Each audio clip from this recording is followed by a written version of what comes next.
actually, they wouldn't technically be robots because it's a powered vehicle. It's being driven, and a robot is an automaton. Oh God, Nafan, shut up! I'm proud of myself for learning that because for like as long as I've been alive, I haven't been able to tell the difference between a robot and a cyborg and an android and stuff. So I'm just glad that I'm finally getting a grasp on that knowledge. Go to the theme song. Okay. 10, 9,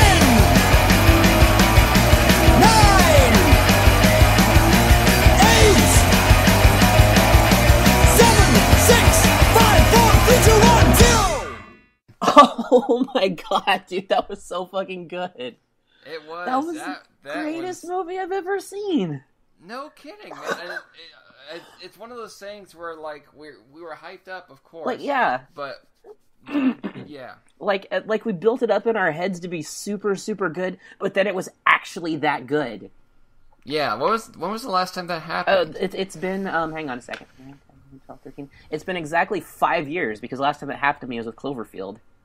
Oh, yeah, that does make sense. Jeez, yeah, sorry, my throat's still kind of scarky. That's okay, man. Jeez. It's excitement. Actually, hang on. Hi, ShallowCast, Nafansaurus, Pacific Rim. Okay, shut up. Yep, Xander Grimm. Yeah, that was... Pacific Rim. Yeah. Holy shit. Best movie ever. Our names don't matter. Pacific Rim does. I don't even have a name anymore. I just want to be one with Pacific Rim. You have transcended identities. I've transcended a lot of stuff. Yeah. Holy shit. Okay. I'm honestly not even exaggerating. This movie it's everything I've ever wanted to see in a kaiju film. It's like the culmination of everything I grew up loving as a little kid. Like, because I grew up on Godzilla movies instead of watching Disney movies. This is everything I've wanted out of a movie since I was like 5. Yeah, it was pretty spectacular. I'm still blown away. It's been a week and I'm still blown away by just how good it was. I don't even want to buy food. I just want to live in the theater and see Pacific Rim more. You can buy food at the theater. I can't. Oh my god, you're a genius. Okay, never mind. That problem solved. Yeah. You might gain a little bit of weight, but it'll be worth it. I don't care. But yeah, for those of you who don't know, either living under a rock or who have just started listening to our podcast... You better fucking know. Sorry. Better recognize. Yeah. Pacific Rim say that again. is the newest movie from Guillermo del Toro, and it's actually kind of funny that you mentioned it's been exactly 5 years, because Cloverfield came out 5 years ago, because in the background book, in the behind the scenes book, Man, Machines and Monsters, Guillermo del Toro kind of talks about how he identifies with the main character, and that it's been 5 years since he took part in something grand. I just thought that was a neat coincidence, and we'll get into that a little bit more here when we actually start talking about the movie. But Pacific Rim is a new movie from Guillermo del Toro. My hero. Yeah. Yes, he's quite fantastic. And it's a movie that he co-wrote with a guy named Travis Beacham, who I am not very familiar with, but he apparently wrote the Clash of the Titans remake. Huh. So he clearly has some experience writing with large scope and things like that. But other than that, I had no idea what his work was like going into this, and now I know, and now I want to watch all of his stuff. I don't care how bad it was. Yeah, I heard Clash of the Titans was horrible. Yeah, but I hear most of that was a 3D post-conversion problem, which this movie does not have at all. This movie has no problems. Yeah. Anyone who says it has problems has problems. I actually saw it in 3D too, and I didn't have any issues with it. Like, that's I saw it. One of my biggest... I saw it in IMAX. Yeah, you did. You saw it in 3D IMAX. Yeah, that was amazing. I'm still really jealous of that. But dude, honestly, I think the best moment in IMAX is when is the opening. Okay, I was gonna say don't spoil anything too. No. It's the opening attack scene, the one that pretty much opens every single trailer, and that shot when the cars are falling into the water, it's crazy in IMAX 3D. So for people who don't know, and this again is probably not anyone in our listener base, Pacific Rim is about giant robots fighting giant monsters. Guillermo del Toro... Didn't we just go over this? Well, I was going to go into more detail about the development of the film because I want people to understand, but I'm trying to talk about where it's coming from as a film. Okay. Because Guillermo del Toro grew up watching Robotech and Godzilla and Mazinger Z and Gundam stuff, and he has the same appreciation for giant monsters and giant robots that you and I do. And he made this movie as a tribute to and a love letter to kaiju cinema. So this movie isn't just like a dumb, big action movie that he made for no reason. He very intentionally made this film to pay tribute and homage to something that's really important and meaningful to him, and it's that important and meaningful to me, and that's why I love it so much. Yeah. I was just trying to give it some more background, because, yeah. Yeah, okay. But yeah, they aren't technically giant robots. Gist of the movie is, suddenly and without warning, a rift opens up in the Pacific Ocean, cleverly enough. I get it now. And for those that don't understand the reference, the Pacific Rim is an actual thing, and it refers to of course, the coastal areas of the countries surrounding the Pacific Ocean, and it's kind of a reference to the fact that a lot of these coastal areas tend to have highly active and powerful volcanoes. But basically what happens is a rift opens up, and do they ever really say exactly where it is? I mean, it's weird because, like, at the beginning of the movie, they're in Anchorage. You know, they're based off of Anchorage, and Gypsy Danger is able to walk out. Gypsy Danger is one of the suits designed to combat these monsters. He just kind of walks out into the ocean, and boom, there's the kaiju. But then later on, they're in Hong Kong, and it's pretty much the same thing. Like, it's just like an equal distance halfway in the Pacific Ocean, or what's the story here? I think it's intended to be like an equal distance away from every country or whatever, because it's supposed to be like this universal threat. Right, that makes sense. The Pacific Rim Wiki says it's just it's somewhere in the Pacific Ocean. That's all it says. And I don't think the book gives a very detailed description either. Yeah, but there's this portal between dimensions that exists at the bottom of the Pacific Ocean, and giant monsters crawl out of the portal, and they head toward major cities, and when that happens, the people in those major cities get inside giant robots, and they pilot them, and they fight the monsters and kill them. And that's Pacific Rim. And the fact that they're piloted does not make them robots, but whatever. Well, I don't want to be pedantic about that, because the movie itself is so profoundly brilliant and awesome that I really don't want to criticize it. Yeah, we don't want to get into dangerous territory here, but yeah, this was just fantastic, and I mean, I've been looking forward to this movie since they ever announced it, which was, I want to say, ended 2011, I think. I think so, yeah, because it was reported originally in a big list of Guillermo del Toro's projects, because he was still attached to do Mountains of Madness, he was still going to do the Hobbit movies, and he was still going to work on Hellboy 3 potentially. And that's one thing, if I'll go off on a tangent, I remember seeing an article once that said that Hellboy 3 will never get made because nobody wants to throw $150 million at it. They threw $180 at Pacific Rim.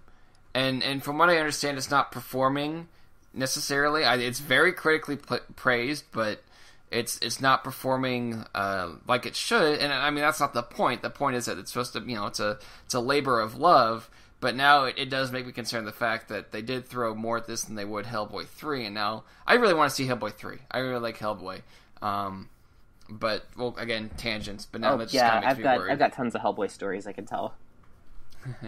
And it's kind of interesting, too, because this, honestly, if you saw Pacific Rim, if you liked it, if you're into movie development stuff like I am, and I mean, and that's why I went out and got this.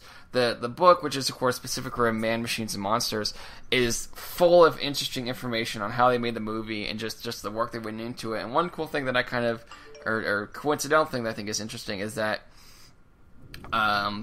really the only way Pacific Rim got made in the time frame it did was because At the Mountains of Madness got canceled, and that freed up a soundstage to shoot Pacific Rim. Cool. And I think that's kind of interesting. It's kind of, I don't want to say it's the whole robbing Peter to feed Paul or whatever that saying is, but it kind of feels that way. But in a good way. I've never heard that saying before, actually.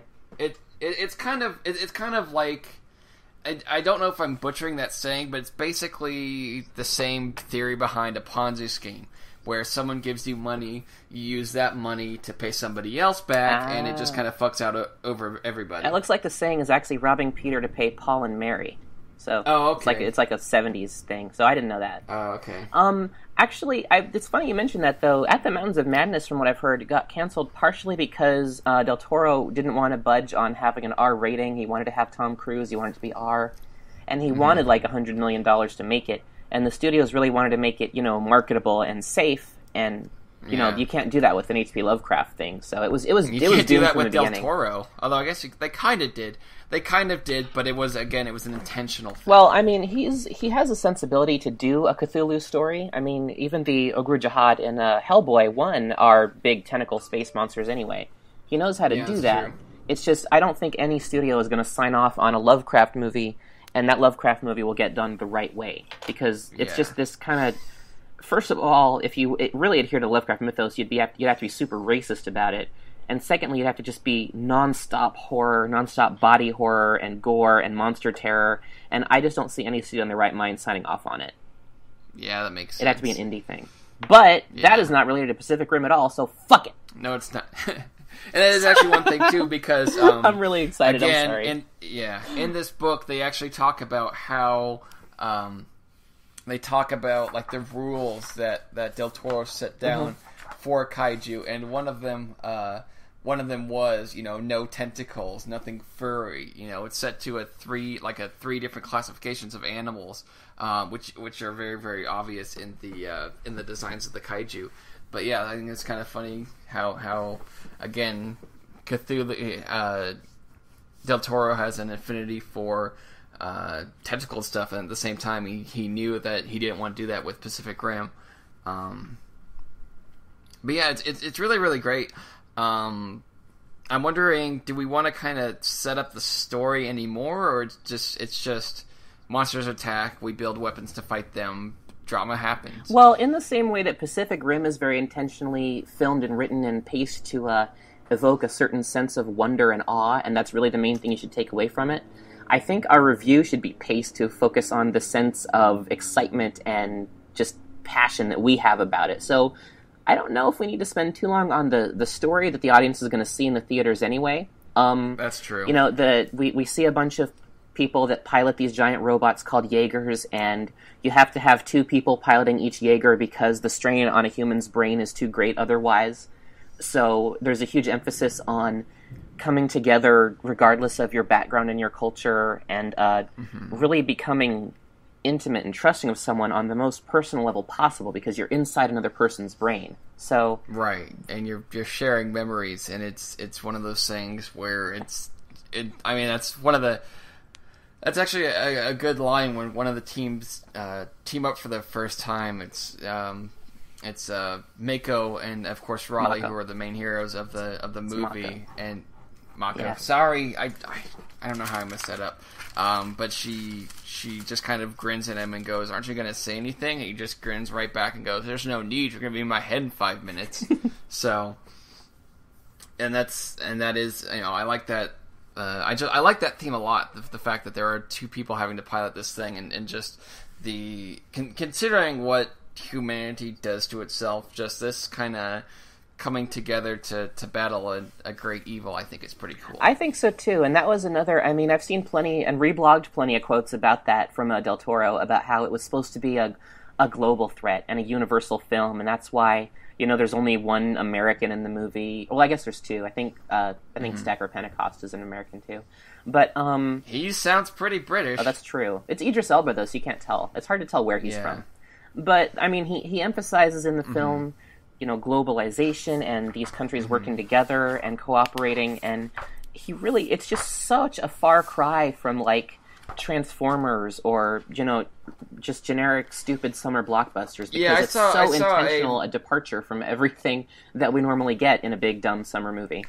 I saw someone talk about how Pacific Rim is kind of like it has the same kind of sense of scope that Michael Bay movies tend to do, just not written by a complete asshole. I I would agree with that. I think it's a little, I don't know. I think it's on a grander scale. Mainly, I feel like it's really an insult to Michael Bay. It's an insult to Guillermo del Toro to compare anything he's done to anything Michael Bay has ever dreamed of doing. Like, True. I know that you like the Michael Bay Transformers movies, but I do. They're putrid pieces of garbage. And they have some problems, yes. They have some problems. I could do an entire podcast that's just me complaining about the movies. That might be fun. Side note, according to Man, Machines, and Monsters, Stacker Pentecost was born in Tottenham, London. Okay. Oh, you know what? That's right. I did actually read that. I was on the Pacific Rim Wiki, and I was reading about him and his sister a little bit. Yeah. Oh, yeah. They touch on that on the graphic novel prequel, Tales from Year Zero, which I also own, which is also very good. I need to read it, actually. I really want to read it, and I'm trying to find it online somewhere so that I can. Mm-hmm. Yeah. But, speaking of Transformers, that's one of the things I wanted to mention first off the bat that I liked about the film. One of my big issues with the Transformers movies is the fact that the robots have so many moving parts, and they're moving so frenetically, and also they have the same gunmetal gray color scheme for the most part. Like, you can't tell the Decepticons apart as soon as they get out of vehicle mode. Maybe if you actually try. I don't think it deserves any effort from me, so I'm not going to try.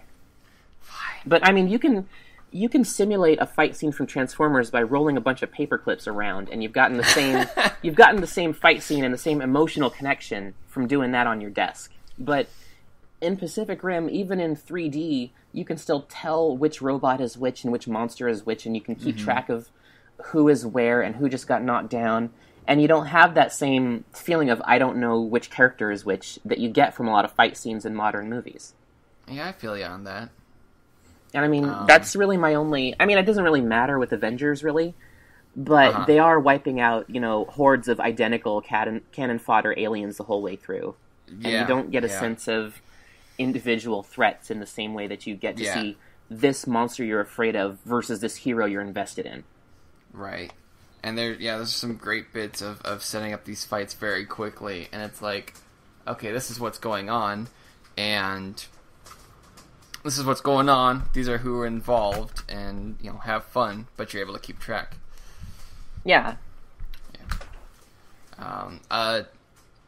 Podcast listeners, I do apologize. It appears the desert actually wants to mix things up a bit, so I'm getting a bit of rain. So if my microphone picks that up, I do apologize. Yeah, and I guess I should. I've been sick for the last week or so. Actually, when I saw Pacific Rim with my cousin, she had a cold, and I think I got her cold. So I'm going to be clearing my throat and coughing and stuff for a while. Pacific phlegm. Don't ever do that again.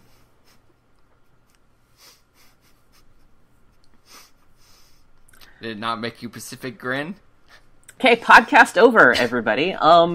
Thanks for listening. I really appreciate it. I'm Nafansaurus. I'm looking for a new co-host, actually. You guys should probably send a message to me on Tumblr, maybe get in touch with me on Twitter, because ShallowCast needs some fresh blood and some new minds here coming up with ideas. So let me know about that. Thanks, you guys. Talk to you later. Do you really want to end it there? Don't you ever fucking do that again. No, I wanted to see how long I could stretch that out before you said something. I'm sorry. Man, was that... there it holy is. shit, dude. Was that thunder? I warned you guys. The desert's trying to mix it up. I really hope that comes through on the recording and it doesn't sound like I'm just pretending to hear something. Yeah, because that had to have come through. I heard it, which doesn't mean anything, really. No. Well, yeah, because if you can hear it, then my mic can hear it, and so my recording software can hear it. Yeah, that makes sense. Yeah, that was crazy. But yeah, that was not a kaiju. It is not a coincidence. It's just the desert raining, and thunder's very loud in my house. Well, yeah. Well, anyway, but yes, that was the first positive thing I wanted to say was that the fight scenes, which really are the bread and butter of the film, they're really well handled. I mean, they're big. They're suitably. I hate to use the word, but they are suitably epic. They're heroic, and you're engaged in what's happening. They're just very brilliantly handled, which is really what you'd expect from Del Toro. Yeah, they are really great. I mean, it's one of those things where we just want to talk about all the good stuff, but I don't want to spoil any of the good stuff. Like, it's really, really hard because this is a movie that we can just go on and on and on about. Well, I mean, we could kind of talk about the behind the scenes stuff a little bit more, just because I have this great book in front of me. Another thing that I think is really, really cool is that the cockpits that they use to pilot the robots, and the suits and stuff, a lot of that is practical effects. Yeah, they actually built, 2 Jaeger cockpits for the movie, if I remember right? Yeah, they did. Yeah. And then they built 2 Jaeger cockpits with, like, full LED setup, so they can easily switch the lights out and stuff to make it look like whatever cockpit they want. But yeah, those are fully fledged physical cockpits. Of course, there's going to be some post-production stuff, but the rigs themselves are practical. They're not in a big green screen or anything. They had at least up to 6 pilot suits for each actor. Oh, okay. So, like, some of them were working lights for the action scenes. Some of them were non-working versions for dialogue only. I mean, it's just crazy. Just the amount of work they went into. I mean, you have stuff in here. They have, like, they made maquettes, like actual, like, sculptures for a bunch of different kaijus, ones that you don't even see in the movie. Oh, yeah. And they're maquettes for stuff that you only see in Tales from Year Zero. Yeah, that's still pretty common practice in movie making, which makes me happy. I'm glad it hasn't all become digital models just yet. Yeah. What is that? Oh, that's my iPhone. Recently, shout out to Apple. Recently, they pushed an update where my phone will tell me. It actually kind of spooked me. Whew. My phone will tell me if there's a weather warning. Oh. So it was warning me of a flash flood warning. Oh. Jeez. So. Actually, yeah. I know that in New Mexico as well, they're having some pretty heavy raining and flooding right now too. Yeah, it's a welcome change from the blasted heat wave, but I would really like some of that rain to actually get to Seattle, where it's supposed to happen all the time. I was kind of promised that when I moved here, and it doesn't seem to happen right now. Yeah. So speaking of noises and things that make noises, you want to talk about the music? Let's talk about the music. The soundtrack was so good. This is one of the best scores I've ever heard. It's been seen. It's been really good. Well, if you have synesthesia, you could see it. Yeah. It's been really good for just writing too, and I've barely started listening to other music again. I got the soundtrack on my way home from the theater, and it's basically all I've been listening to since I got it. Yeah, the music was composed by Ramin Djawadi. I really hope I'm pronouncing that right. If I'm not, Ramin, I'm sorry. You're awesome. It sounded pretty good, actually. I mean, that's better than most white people saying things like that. Yeah, and he's a composer for. He did some stuff on Fright Night, which has a really, really, really cool opening theme as well. I mean, this guy really shows the scope, because if you look, because he did Fright Night, which has a completely different sound to it than Pacific Rim. He's also the main composer for Game of Thrones, which kind of works with Pacific Rim, but at the same time not. And part of that has to do with the fact that. On several tracks, it does feature the legendary Tom Morello, who, of course, is a guitarist from Rage Against the Machine. Oh, that's what he's from. And yeah, he's from Rage. Yeah, I knew the name. I couldn't remember what band he was from or whatever. And it adds a really, really nice flavor. There's some really cool stuff dealing with, there's some nice Russian chanting. And... Dude, Mako, there's a track called Mako, who I can't remember the scene it's from, but it's very, very haunting. I think it's from her audio, it's from her flashback, if I remember right. Oh, yeah, that makes sense. But yeah, it's just the music is just aces all aboard. The music is flawless. The CGI is actually really good as well. It is, like they look very realistic. Oh, I honestly...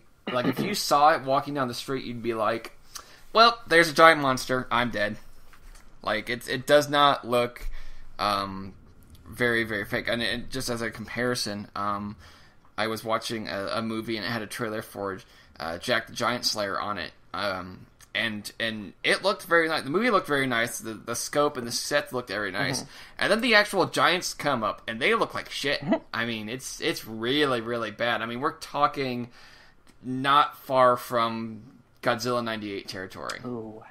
And this is 2013, so it's rough. Ouch. But yeah, the and again, they talk about that in the book, how they look.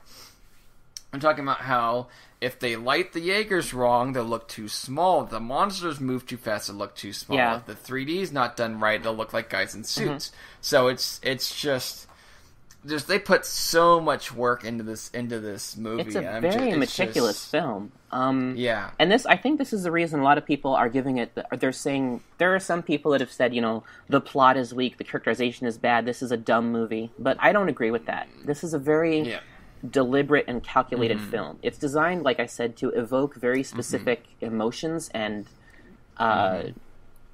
senses and feelings from us. And it does that just brilliantly. I mean, this is very deliberate and sincere, a tribute to kaiju movies. This is a movie I would have made if I thought I was still making movies. And I think, with the way I've been looking at it, and when people calling it dumb, I don't think that this is a dumb movie.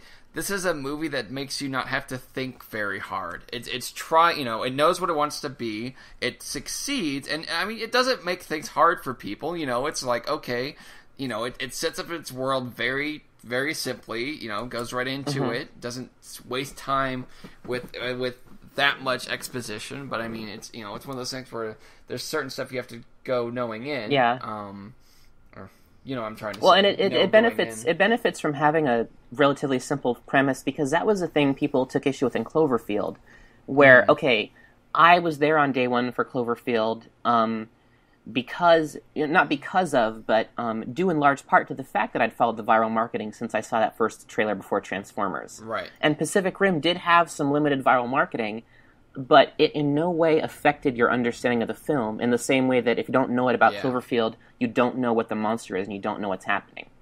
Right, exactly. Yeah, it's very well, it was very well set up. Absolutely, it was. Man, this movie was awesome, you guys. It was so good. I know it's not very interesting listening to us squee about a movie, but just trust us. This is something you need to see. And I actually I don't know if you saw my status update about this on Facebook, but I made a post about. I don't think anyone that listens is friends with you on Facebook except for me. I'm talking to you. Oh, I'm sorry. I thought you were talking to the audience. I'm sorry. No. One of my dad's... I made a status update about Pacific Rim, or something. I was talking about Pacific Rim, and it was basically, like, I think it was like my dad linked me. My dad is in the military. He's in the Army. He linked me to an Army Times review of the movie, I think, and they, I didn't have to watch the review. I saw some words in the headline. I'm like, yeah, okay, they didn't like it. Okay. And I'm like, whatever, this isn't for them. And my dad said something along the lines he doesn't want to see it. And I'm like, well, this isn't for you either. And then a friend of my dad's commented that he did see it. It reminded him of watching old Godzilla movies, and that he had a blast watching it. And that's who it's made for. Well, that guy got it. And then my brother said it looks boring, but I don't know. Your brother doesn't come off as being the most discerning type in the first place. Yeah. See, okay, no, the movie's not for everybody, but that doesn't mean that doesn't exempt it from criticism from those people. The Transformers movies were not made for me, and I'm still relentless about making fun of them and insulting them at every possible opportunity. I think you just do it to get a rise out of me. That's partially it, but I do genuinely have those feelings about it. The first one, not so much. I'm okay with the first one. The second one... I mean, I will stand by people that say that. I feel that as movies themselves, the first one is the most competent. I always have the most fun with the third one. I didn't watch it. The second one just really dialed up the writing not being as good, the human stuff being a lot more annoying, and the whole two little racist robots were not very much fun for me to watch either. Yeah, but that's a tale for another time. We will get into that. I promise. I don't want to be there for that episode. Well, we can have discussions. Oh, we can. But no, but that's what I'm saying, is if those movies were not made for me in the same way that, like, if I go and see... I'm trying to think of something that I love that you don't really care about. The Mist. Oh, yeah! The Mist was not made for you as a film. You didn't like The Mist's ending at all. I did not. And, Fuck that ending, dude. I think it's a brilliant ending. But, like, if I take you to see, like, a Twin Peaks marathon or something, and you're just like, I don't get it, this is really dumb. I mean, Twin Peaks isn't necessarily designed for you. It's designed for people Tumblr has me wanting to watch Twin Peaks because they won't shut the hell up about it. Especially lately. What the hell's going on? I don't know. Oh, David Lynch released a new album, and so people are reminded that other stuff he did existed. Oh. But anyway, I can take you to Twin Peaks marathon or something, and I can still love those movies, and...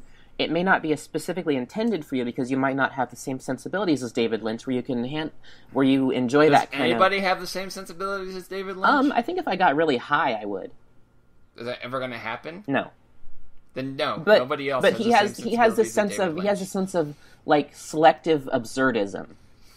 But the point is, That's drug use. No, the point is, you're still able to criticize those movies, even if they were not made specifically for you or your demographic or your fan base. I mean, you still do have that right. I think a lot of the criticism is way off base. I've actually made several posts on Tumblr about people that are criticizing the movie for being misogynist, which if you've actually...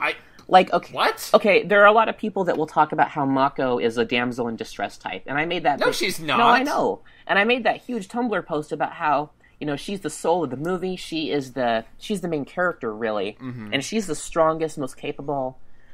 most important part of the film. In Tales from Year Zero, there's a shot in the movie of her holding her shoe, and there's destruction in the background.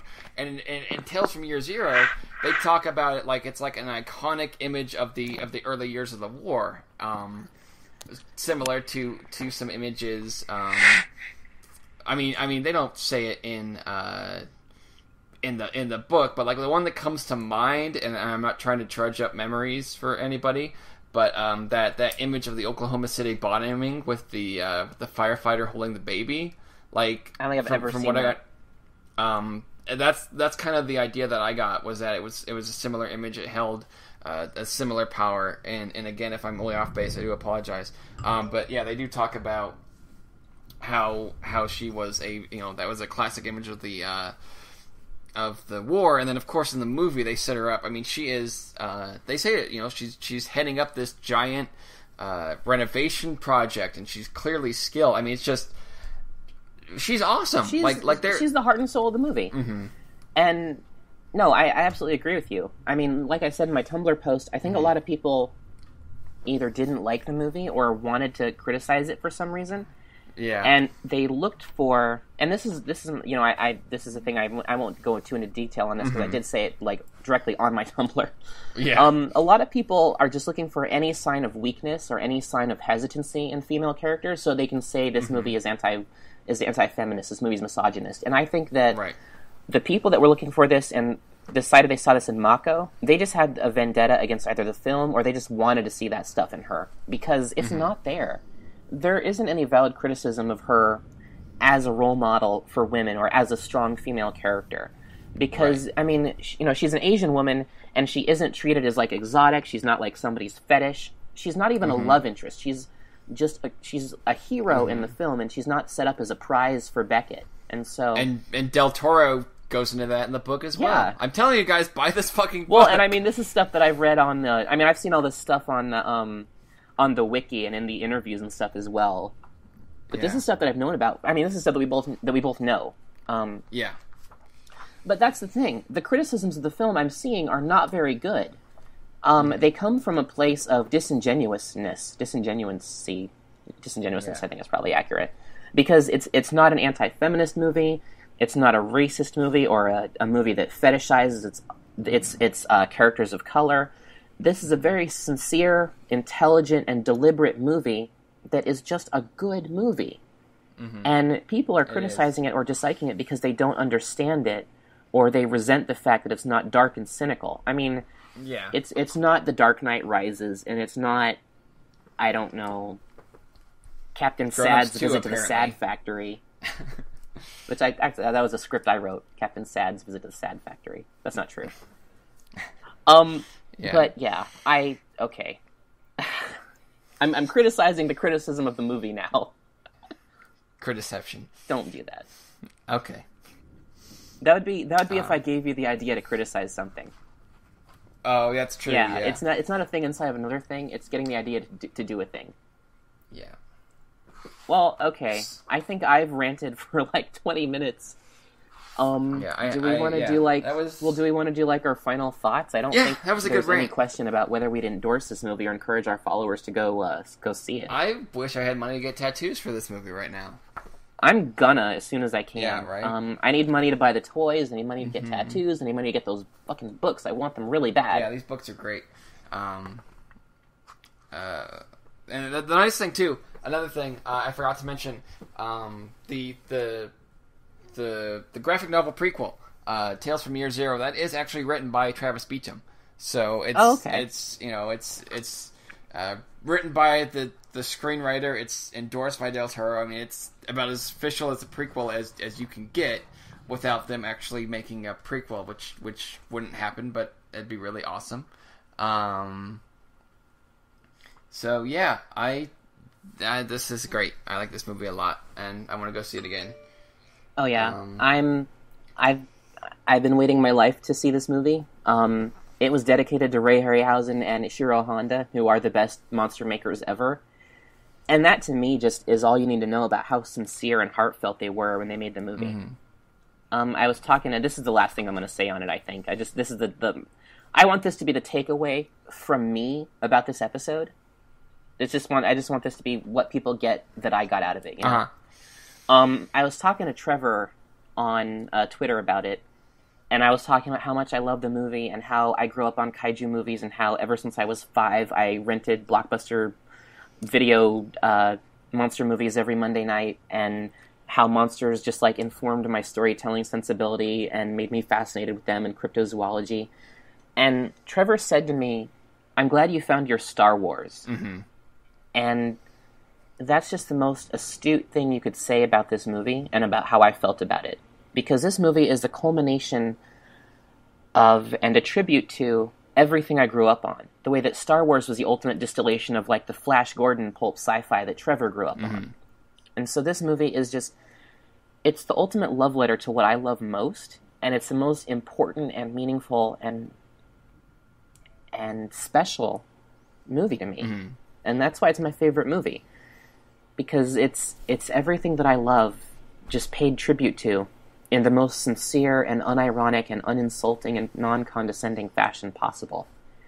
It's my Star Wars. Yeah, man. And wow, that was like the most pathos I've ever put into a ShallowCast that's statement. Awesome, man.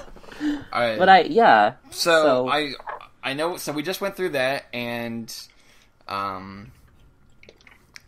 mean that was a great ending point. The one thing I want to end on just as a final touch. What was your favorite kind of rule of the universe that we saw within the movie? Like basically, because whenever you're dealing with something like this, whether it's a new original idea, very very heavily sci-fi, there's certain things that tend to appear or disappear. And I guess what was your favorite kind of minor bit about the movie that people might not necessarily know going in? I think my favorite aspect of the world building is the fact that when the kaiju are killed, their blood is left behind, their bodies are left behind, their skeletons are left behind for years to come, and people have to build their architecture around these skeletons, and they have to do environmental cleanups of places that the blood is spilled.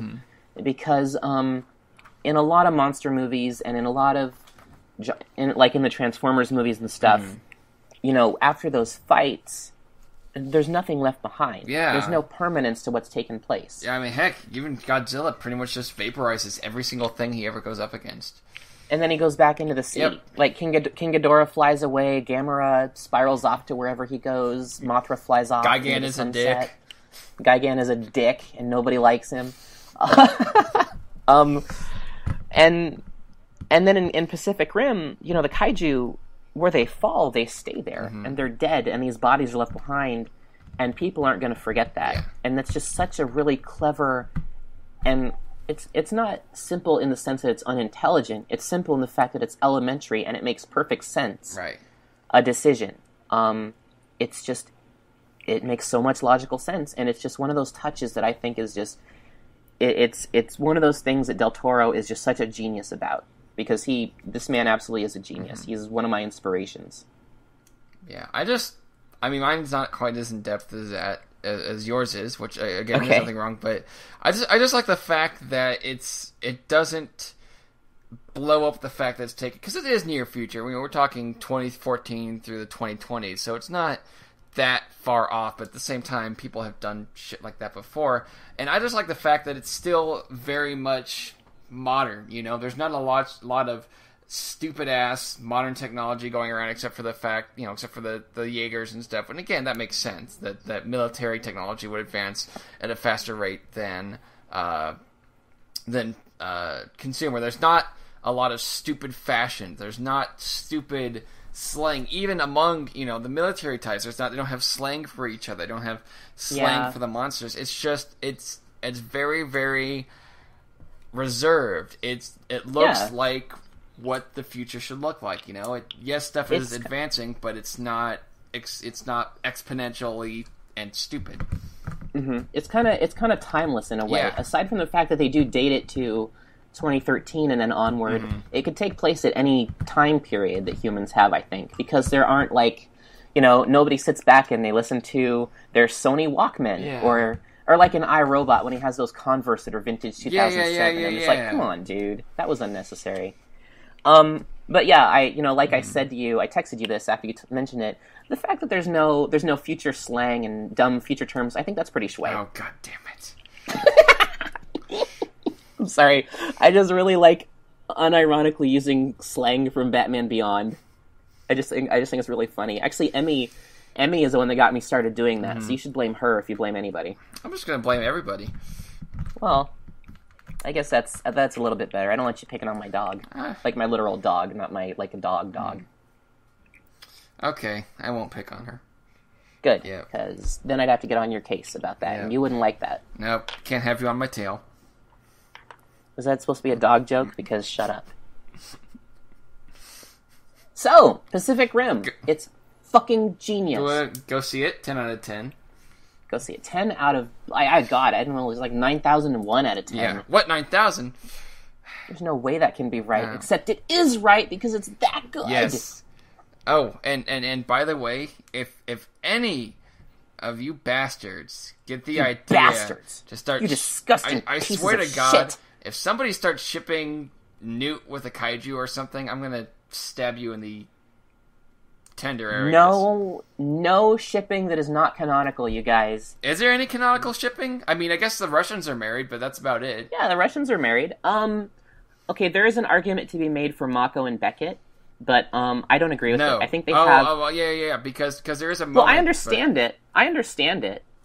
Because they've made that connection that's just the most perfectly, profoundly intimate connection you can have. I understand shipping that. I do ship it a little bit. Except but that I do... Del Toro would not be a brick to the head shipping like everybody else would. It would be very, very subtle and reserved. But no, shippers brick to the head. Well, and he talks about this, and the guy that plays Becket talked about it as well, is that how they have like the ultimate platonic, perfect friendship of understanding. And, it's a love story without the love. Yeah. And she's not his love interest, she's not his prize. And I like the fact that they have this perfect platonic friendship, and that's all that it is. Right. It's kind of like you and me. Yeah. Yeah. What do they call it? They call it a squish, right? I don't know that. I thought that's what they call it. That's what they call it in Real Monsters when Ickis has a crush on somebody. Oh, really? Oh. Yeah, they're like, Ickis has a squish or whatever. I can't do an Oblina voice. No. Just because she's always changing accents. But anyway. Is that is that the most obscure reference I've ever made? Real Monsters? Yeah. I don't think so. I'm trying to think of what it... Oh, no, I know what it is. It's my non-Euclidean comment from the lost episode. Yeah. I still can't find it. It's okay. I think it's behind that chair. We'll look after the show. The show.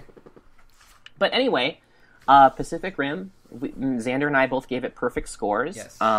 Please go see it. It's in theaters now, and it really needs your support because movies that are this sincere and this heartfelt really deserve to be supported, and I don't think you'll regret seeing it. Nope. I can say this right now. Literally everyone I know who has seen this movie has loved it. Yes. And that includes my crazy hippie friends, my grumpy old man friends who just hate everything CGI. Just everyone I know that I'm friends with and I'm not friends with has loved this movie. Yes. So please go see it. Please go support because it. Not enough of the regular people are loving this movie, and too many are giving money to other movies that don't deserve it. I mean, you're allowed to go see other movies too. No, you're not. But, okay, never mind. No, you know what? Fuck it. Stop it. Get out of the theater. No, what are you doing? That is Despicable Me 2. Well, that's okay. Pacific Rim is right over there. Okay, that's true. Despicable Me 2 looks pretty good. Yeah. But anyway, we love Pacific Rim. You're going to love Pacific Rim. I have been Nafansaurus. He's been Xander Grimm. I'm rhyming now. Woo! That was good. Yes. I should have freestyled. Yep. Like, should have done a freestyle Pacific Rim rap over the end credits like Will Smith used to do. Back when he had a career. He still has a career. He's directing movies for his son to star Not in after now. After Earth he won't. Oh, I've heard bad stuff about that one. After Reception. That doesn't even... No! Okay, you know what? We're done. Episode over. I'm going home. I'm already there. I am... You know what? You go to someone else's house. That's how mad at you I am right now. All right, I'm gonna go to somebody else's house. This should be interesting. Yeah, just tell them I said it was okay. They know me there. Hi, Mrs. Sanchez. Oh, I love her. Okay, say hey to Raul. All right, while you're there. All right. Raul's a cool guy. All right, I'm gonna go to their home. Sweet. All right. Okay. All right. End of the episode. Bye. 10, 9, 8,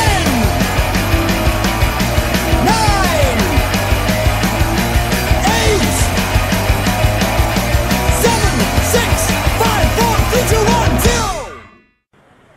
So what's the deal, little fella? Well, that's classified. So I couldn't tell you, even if I wanted to. But it is pretty cool.